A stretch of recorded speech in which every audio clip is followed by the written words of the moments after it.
Well, good afternoon, and welcome to another edition of BizTalk Weekly. I'm your host, Greg Johnson, and our guest today is Brian Weyers. Brian is with a company called Marketing Clerics here in the Twin Cities.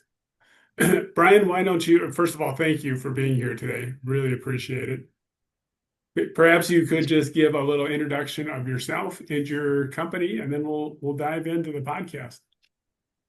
Sounds great. Yeah, thanks for having me on. My name is Brian, and I am president at the Marketing Clerics. We are a digital marketing firm, kind of agency, and we operate primarily with like tradesmen, electricians, that sort of thing. But we also branch out into select fields. We have clients from electronic recycling companies to nursing companies, and so we just have a passion for bringing people's stories to life in marketing, and seeing their leads and their metrics rise up and just see them have success and growth in what they like to do and what they enjoy.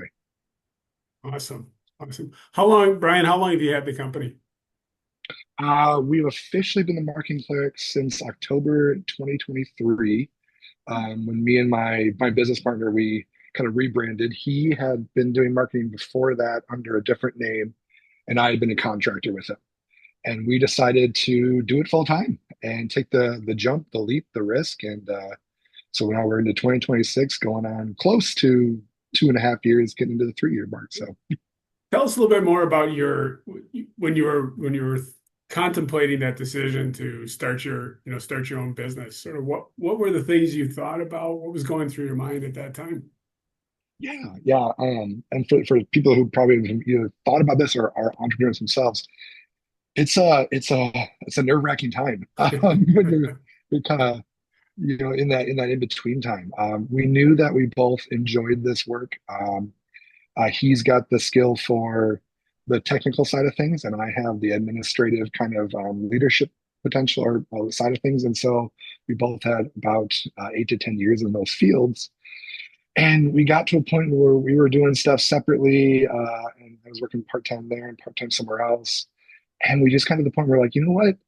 Let's just do this. We enjoy this so much. We get so much like passion out of so much in just happiness out of it, and we love to see more people get their marketing goals met and learn more about marketing in general too, because it's such a buzzword that almost loses its meaning nowadays. And so our goal was like, let's just do this jump. Let's try it out. Let's take the people we're working with now and not dive in like too deep and try to go too far right away, but be very intentional about who we're serving and how we're serving them. And so it got to a point of where we decided let's do the split, let's do this together rather than one or whatever. And so we kind of were able to do it together rather than having that solo journey that can be sometimes you feel like you have anybody to talk to about it. So Right, right. Um, Talk a little bit about um, you know it, you were working and then you started this business, and what kind of things did you do early on that you think have kind of helped from a success standpoint? Like, are there one or two things you can point to say, boy, I'm really glad we did this when we first started the business? yeah, one thing for sure was we nailed down our core values right away. What we wanted to stand by, what we wanted our team, our future team, to be on board with, so that anybody coming into us and also being a client with us would kind of know exactly where we stood. And we follow a Christian mindset, and our acronym is disciple, but it eventually boils down to communication, um, having entrepreneurial ownership of your work, putting forth that we're good stewards, we're constantly improving, and we're not staying stagnant. And most importantly, we're not continuing to do things that don't work, that we're constantly looking for the newest and the best, but also if an older way works or a way we've done it before works, let's continue to do it that way. And so we took some very good time to nail those down and how we wanted to define them. And we nailed down a process of whenever we have our weekly team meetings with our current team, we go through one of those values every week. So we hit all of them over about a 2 month period. And just kind of we have an option in our workspace to shout someone out that you can fill out a form and say, hey, Brian did really great on communication this week by giving us the updates we needed for this client, and stuff like that. And so it helps to create a not only our Adam and myself seeing where our team is at, but it's a way for them to see those values in action, and we can acknowledge those. So that was a big thing. I highly recommend it to anyone going into an entrepreneur and looking to open to have that stuff nailed down, because that's very important and helped us create the team we have now. Yeah, Um, I just love that you said that, and we didn't rehearse this at all ahead of time, but I just no, because as a business coach, that's one of the first things I'll tell or ask business owners is if they've defined their core values and written them down. Like a lot of people have them up in their head, but they mhm, haven't written them down. And I just think it makes running a business so much easier when you've defined those, because when they become your guiding principles, then decision making just becomes so much easier. And I love the fact that you reinforce that, through your team meetings, because that I think is the mhm. other thing is it's one thing to have them, it's another thing to live them.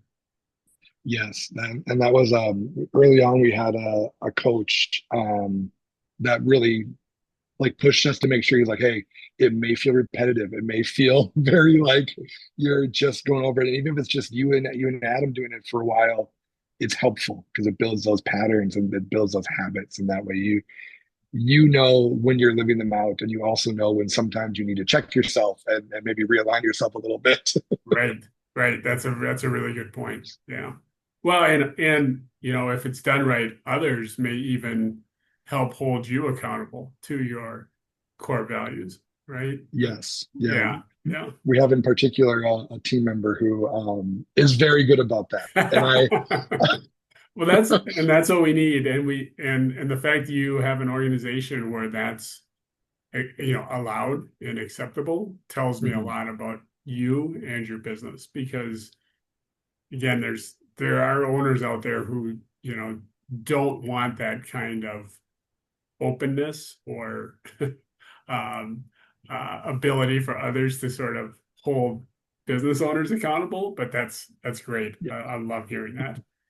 You know, there's a lot of times where folks will talk about success, and maybe you can just tell me about how you look at success for your business, and maybe there was a time where you sort of had a successful situation, and just talk about that a little bit in terms of what you learned from that, what the circumstances were, and what you learned from that. Sure, yeah, absolutely. So first off, there's kind of two areas that we feel when we're successful. One, as every digital marketer out there will acknowledge, it's metrics. When you're getting more hits on your social media, your website, you're getting those leads coming in, form submissions, all that is a huge part. Absolutely, and you need to have that to be successful, because in order to have people working with you and buying your stuff, working your services, you need to have people coming in and asking about them. So that's definitely a big one, and we keep very tedious records and then very exact ones, so that we have almost in some cases more information than you'll ever need, but it's always there.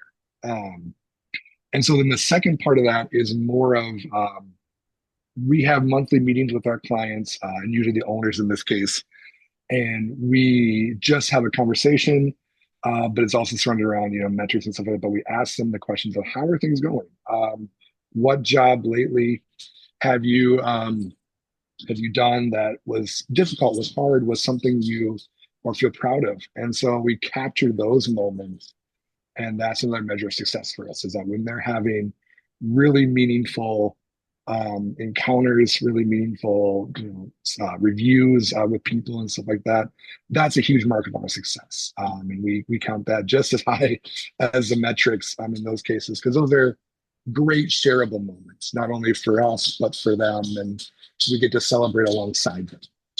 And Yeah, that's something that's amazing.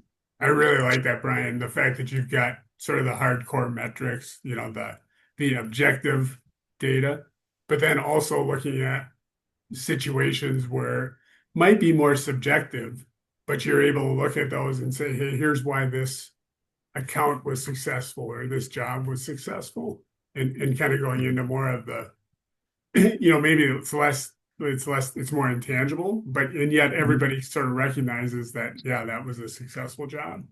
Yeah. Yeah. Awesome. Awesome. How about a time when in your, you haven't been a business owner for a long time, but a time where maybe you faced some adversity or, something that sort of had you concerned about the business, whether it was a particular uh, period of time or a project that you had going on. Can you talk a little bit about a situation like that? Yeah, yeah, absolutely. Yeah, and not being around as long, we haven't had, that longevity in some cases, but Right. we have had a particular moment was kind of last year. We had kind of taken a risk. We had gone and said, let's hire, or let's at least be prepared to have people to help out for work that might be coming. We are doing a lot of, advertising, getting our name out there, a lot of inroads in groups, both like coaching groups, networking groups, and also even attending some events. And so we had high hopes for probably an unrealistic amount of work that we expected. And part of it is I will always say that in some cases that's good. You want to make sure that you don't lose hope and lose that drive, but Right. to be realistic in that as well. And so we had prepared a whole team for our website design of things, our content writing, our sales pipeline. We had a number of people, and we aren't uh, myself and Adam are not people who want to hire someone and then just be like, oh, hey, it's not working out, see you later. But to be like, we kind of model ourselves after like the Dave Ramsey kind of model in that way, that it's more of like you're coming into not a family but into a team. It's definitely a Yeah. team, and we want to make sure that we're going to be able to take care of you while you're with us, and that it also means that you can take care of your family based on what you're doing, and it has something to do with that. So we got to a point near the end of the year, or close to the end of the year, where it was kind of mid, and we are like, it's not coming in as fast as we thought it would. And we need to take some serious looks to make sure that TMC, the marketing clerks, continues. And so we had to kind of make some cuts, some hard conversations. And thankfully, we were very blessed with the people we had who shared our beliefs, our core values. Very like, I mean, some of them held them to probably a level that even an owner is always looking for in an employee. And we had the conversations of, this isn't, it's goodbye for now. It's a when we are able to come back to a point where we're very stable, and we can, if we have to, if a client does decide to leave us, we're not suddenly in a financial dire strait with where we currently were. We could be okay. And again, thankfully, the people we had to kind of say goodbye to were very understanding. They had other things lined up and able to kind of go out, but it was tough. And Adam and I sat nights up for months on end, going, "There's got to be an angle. There's got to be a new way to approach this that we haven't seen yet, without having to do what we don't want to do." And finally doing that, it was a good experience for us as leaders to practice that, because that's going to happen no matter where you're at in business at some point. But to also have that experience with people that understand and are able to not have the huge irrational reactions and having to kind of fight that and combat Right. that. And so I do go back to our hiring process of, we're really rigorous and looking at the values and aligning that, so that when it comes time, if it comes time to having to say goodbye, it's not suddenly a huge culture shock or a whatever kind of change. And so it was a hard time, but it did ensure the survivability of TMC, that we continued on and are able to kind of come back and grow. And so that was very difficult. But again, Yeah. thankful that I had Adam by my side in that case, because again, sharing that by yourself or by yourself was just I, insane. I take it that was probably the first time you had gone through something like that. Is that fair to say? Yeah, directly, yeah. Like I had my previous like leadership positions were never like C level. I was mainly like managerial level and stuff like that. And so like hirings and firings I was a part of, but I wasn't the primary like actor. And Right. so it Right. was yeah, a new thing. A lot of books were read, a lot of videos are talked about, a lot of other entrepreneurs were advised or asked for advice. And so it's a good learning experience. Yeah. It really probably is one of, if not the most difficult thing, I think, as business leaders or owners that we do is when we have to cut back on staff.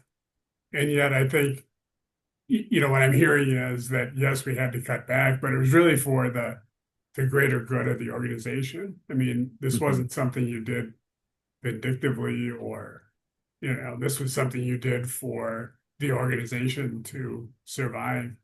And I think, Mhm. going back to that, you talked a little bit about core values at the start of our podcast that um, yeah, I think in hiring and in our people, our core, that's where our core values become so um, critical to have those, because then I think that really gives us a very good success rate at having retention, getting the right employees into the right seat. So, yeah, talk a little bit about what you learned through that process when you had to let folks go Absolutely. like that. Yeah. A big one was really just the vocabulary. Is would not believe how like, I've never having been fired myself, like in that way, or laid off, never really heard those kind of, but you see all the movies, you see all the whatever, people ways that they think it happens, but just having like being very intentional about how I said what I said to our team members was a big thing. Just, stressing it's not a personal thing. It's not of this, making sure they really knew where it was coming from and what our intentions were was a big thing that we learned. Along with just being there for like one another, for Adam and I, just to take on those roles of what we needed to do and step into those because up until that point, had been me and him. Yeah, And when you're just like that, we're in an office, we can talk to one another right across from each other, and it's very impersonal, very quick and easy. But now you're stepping into a point where you're like, okay, no, my title does mean something to someone because we're having this conversation. And just for the longest time, I was like, oh yeah, I work with the marketing clerks. I never would say I'm president until that point where I'm like, okay, no, there's a level of they're looking at that from the point of view like this is a C-suite person. They have a lot of authority and leadership in this company, and so trying to be very intentional about coming off in a caring way, but being direct and not beating around the bush. yeah, yeah. I think that's really important to really shoot straight with employees.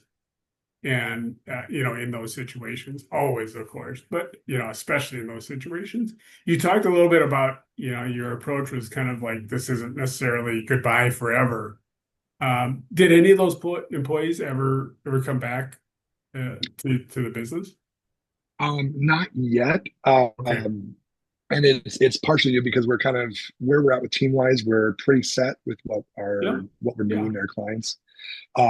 But they remain top of the list when we get to a point where we need that extra help. And we did reach out to one of them when we needed some contracting work, just for a side project. Sure. And he did a little bit of with us, and just kind of a ad hoc kind of thing. So that was good to see him again.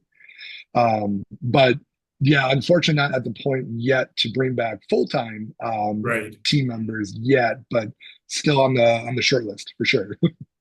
Well, I give you a lot of credit, and I think it's not necessarily the norm to kind of leave those communication bridges open with employees. I think so often businesses sort of, they talk about making a clean cut. Um, and yet it just seems like, again, if they're good employees and it's just circumstances that are causing, the need to have to cut back, why not leave the door open with those folks and have, you already know, I mean, they're a proven commodity, the work that they do, as opposed to starting over every time when it comes to, because there is going to come a time when you are going to have needs. And like you just said, you reached out to one, wasn't a full-time employment position, but still you had somebody who you could count on to help out. That's awesome. Talk a little bit about Brian, you as a business owner, and again, one of the things I like about uh, our conversation that we're having here is you're still a relatively new business owner. What kind of things did you have in your head about what business ownership would be like? And then now that you've got the reality of a few years under your belt, what's different? What are the things that you thought might might be part of being a business owner, and now you're like, boy, I didn't expect that at all, or it kind of surprises me of what I need to do as a business owner. Yeah, absolutely. Yeah, it was interesting because, like I said, Adam had his own kind of name for, I think it was about 8 years that he had been operating Okay. that small one, kind of part-time-ish. And so he had an understanding of it kind of going in, and I came in with very little, just like true expectations. I think I was more like, all right, let's tackle this in and kind of see, where I can fit in there.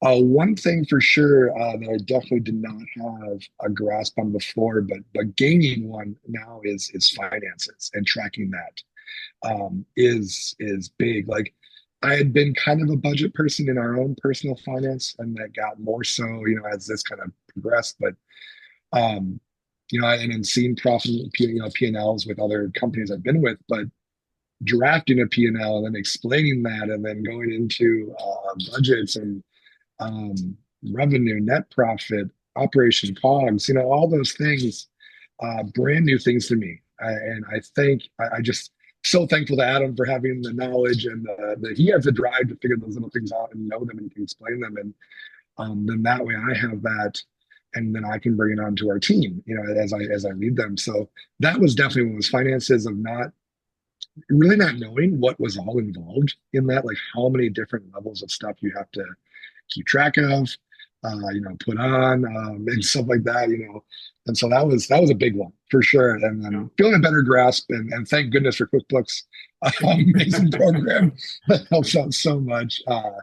But Yeah. yeah, that was a big one for sure.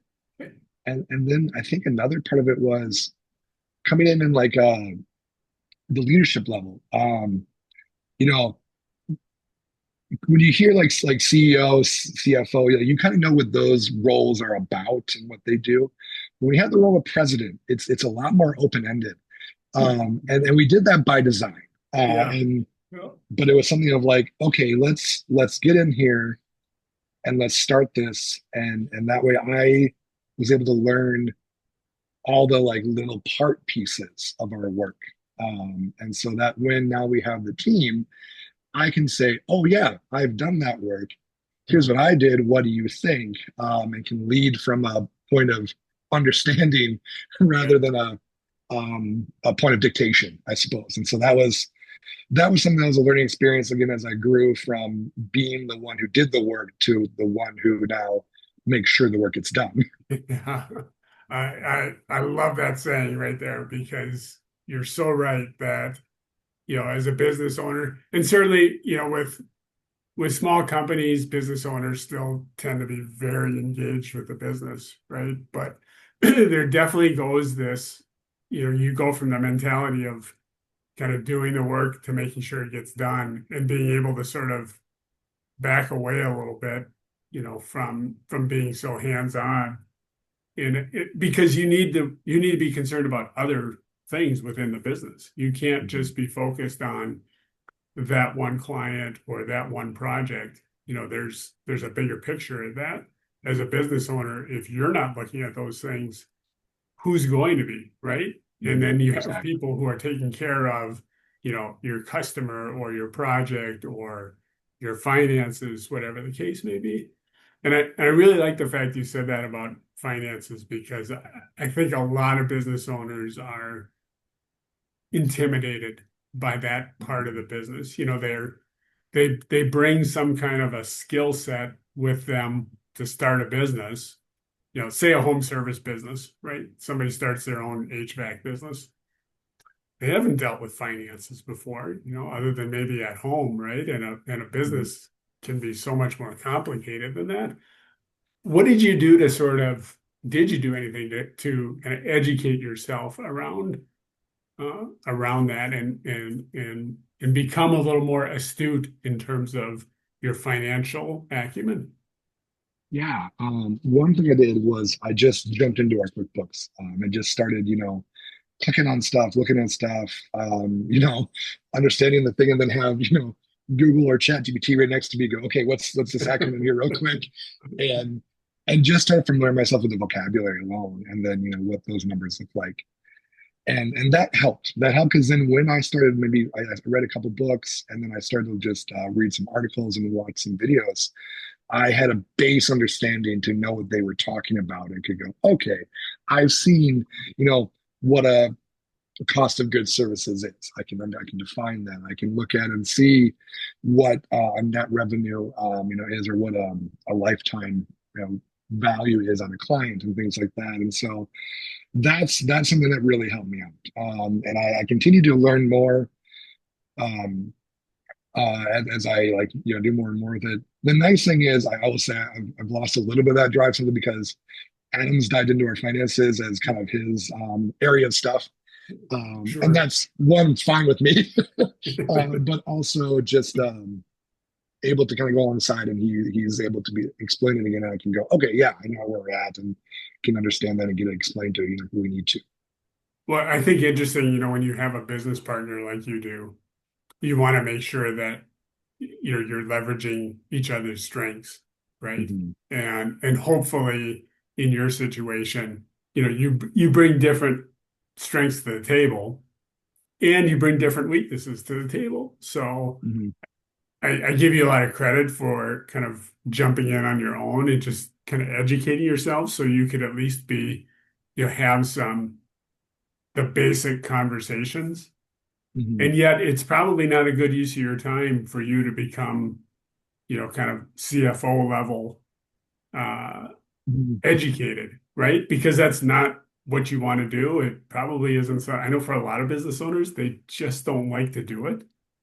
So, having somebody you can hand that off to, a bookkeeper, a third party Mm-hmm. that again, you still need to make sure you got that base knowledge so you can have those discussions, intelligent discussions with them. But you don't have to do the heavy lifting when it comes to that piece of it. So, Mm-hmm. yeah, Exactly. yeah, yeah. Um, Talk a little bit about, one of the things I always see with business owners that they get challenged with is the business sort of just seeps in and becomes, all encompassing. What do you do to sort of keep some barriers, let's say, between personal and work time and activities? Yeah. And that was something initially I did not make a priority. And and that was like, so I was working, the marketing clerks, we each one of us is a cleric of like one of the D&D domains. And so my pitch was twilight because I worked a lot at night and I'm a night owl. And so I'd work during the day and then I'd come back and do, 4 to 8 hours later that night. And I have a now 4-year-old and my wife and she was like, hey, you need to make some boundaries here. And so it was a really good kind of come to Jesus moment with her on that one. And it was correct. And it was something where I was like, okay, if I don't do this right away, it will become something that just consumes me and just eats up all my time, that, can't get away from it. And so I took measures of, at one point I had our kind of work program on all my devices. I took it off all but my computer. I was like, all right, if there's something absolutely urgent, someone can call me or text me. Yeah. I don't need to know every little notification that's going on all the time. I made like boundaries of like, okay, I'm at the office, I'm working, and then when I get home, I have a number of hours before my son goes to bed that's for family. That's for our time to be together, so that he's not. Both me and Adam have the deepest fear of our sons growing up and saying, Well, dad was always at work, and that's what daddy did. And so Mhm. combating that, helping each other and be accountable to that there is time set aside for families, and sometimes we have to schedule it just to jumpstart our brains to do that. And so I feel much more in a healthier place with that. And even like weekends have been a thing where, unless it is absolutely urgent work or we're behind on something, those are sacred times for family, which is hard, and it eats at you. And I know every business owner probably goes, yeah, I'd love to do that, and it doesn't always happen, but it's at least attempted to, and at least it's the precedent is set so that it's more obvious that I'll spend family time as opposed to jumping to work for a couple hours, losing track of time of what I'm doing. Yeah. And so, at the end of the day, thankful I have a team, a small enough team that I can kind of rely upon. I know that they've got it taken care of. I know that they know my expectations, that they'll only bother me for something that they absolutely have to, Mhm. and that's been a blessing for it.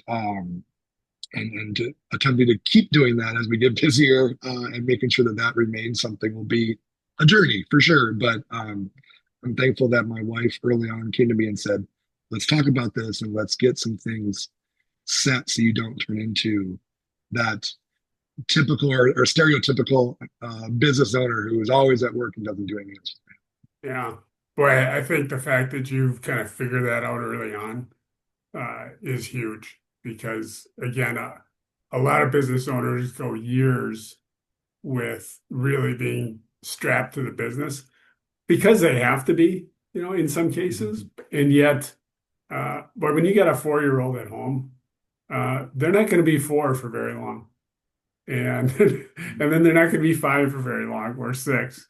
And as a father of three, I can think back to, and I didn't have, when I was your age, there was no remote work, right? I mean, yes, people could call you on their home phone, Yeah. but just like you said, it, it's it, defining those barriers, I think, whether it's early on or whether, you're an established business owner and yet you look and say, I'm missing out on the things that are really important.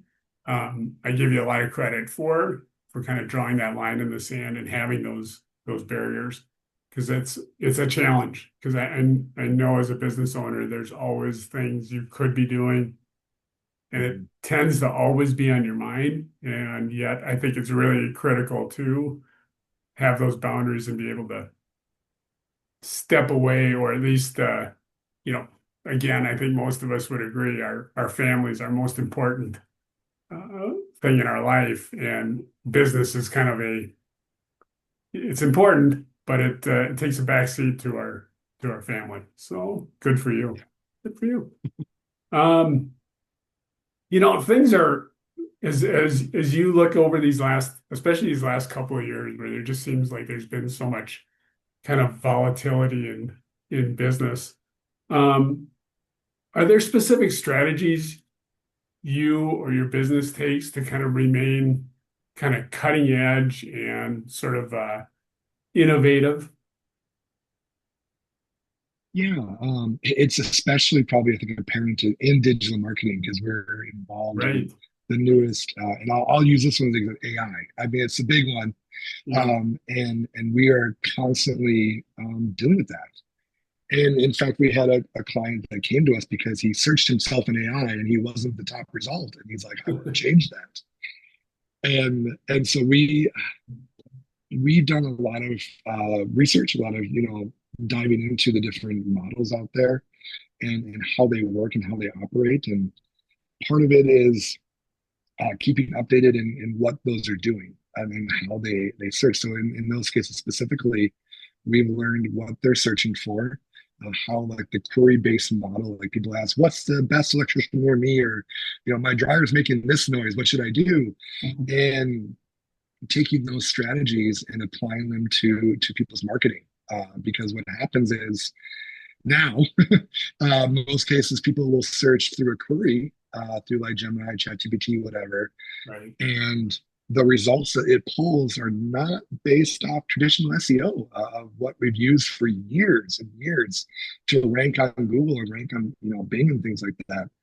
And so it's been interesting to kind of do both and like we come to our clients and say, yep, we need to do traditional practices still because Google rankings are still very important and your Google business profile is a huge thing. But we need to take a look at this AI because it's growing and it's not going away. And it's only going to get more intelligent. And so we've taken a stance on it that it's not replacing our work and it's not replacing what they're doing, but it's being used as a tool it should be. So that we're not losing creative thought, we're not losing ideation, but we're coming to it and saying, hey, I have this query, this question. I want to write a blog article based on this question for this location, this client. And we're giving it all that information so that we're still the ones in control of the information. And that's been a fun and challenging struggle for sure. And it will continue to be because it just seems like every other week there's a new AI model out there, a new way to do it and a new way to use it and how it's operating. So that's our biggest way we've try to stay relevant with our clients is that this is how your people are searching for you, especially in the home services industry. And let's get you on top of that. Yeah. I like how you said there, the kind of that constant learning and wanting to embrace this new technology as opposed to sort of keep it at arm's length. We've gone through other technology revolutions in the past, right? The internet, the computer itself, all those things have helped. And I don't know why AI wouldn't be have the same kind of impact. Can it be scary? Yeah, it can be scary, but it ain't going away. So we better embrace it and figure out how to use it as a tool as opposed to, being a denier that it's technology that doesn't apply to us or something like that, because it's everywhere. So yeah. Well, Brian, as we wrap up here, a lot of times we get folks who are considering starting their own business, or maybe they're a brand new business owner. What advice would you have for somebody who's maybe in your shoes just a few years ago and is thinking about starting their own business or buying a business? One or two pieces of advice that you would give that individual? Yeah, absolutely. I think the first one is don't be intimidated. Don't be too intimidated. Because I think that when we look back at like Adam and I, like, we have that passion, we have those gifts, and to be reassured that if you're considering it, if you're thinking about it, it means you have that mindset and that drive. And I think that to take that on is a challenge, but it's a rewarding challenge. It's such a reward, and it's even if you're a small business and never get past you and another person or just yourself, I think it's wonderful. You learn so much, you are able to grow so much, and able to just impact people in a whole new way. That's just like no other place, no other job has that way to like interact and impact people. And then two, I think find someone you can bounce ideas off, a coach, a good friend, whatever it is, another entrepreneur, and just bounce ideas off them. Don't be afraid to ask them questions, and or find a networking group or whatever to get those questions answered. Because we didn't do that right away, and I wish we would have a little earlier than we did. But now that we have it, it's besides just Adam and myself, but it's even nice to go to other people in other industries and be like, hey, I'm struggling with this. What do you do when you struggle with this? Right. Just to get encouragement, if nothing else. Yeah, I think those would be my big two. Like I obviously could go on for a long time, but I think those are just, if you're on that cusp of things, jump in, but get some support and have some people next to you to encourage you and keep you accountable. Yeah, I think that's great advice. I think trying to go it alone, it just doesn't work. You got to surround yourself with folks, whether it's your employees, a business partner, a trusted advisor, sometimes a bookkeeper or a CPA can provide that. Somebody who can give you that outside in look as opposed to the inside out look. So Yes. yeah, yeah. Well, that's great, Brian. I really appreciate you being on the show today. Um, glad you came on, and I feel like this was really a good discussion. And again, just thanks for being here. Awesome. Thanks so much. I had a great time.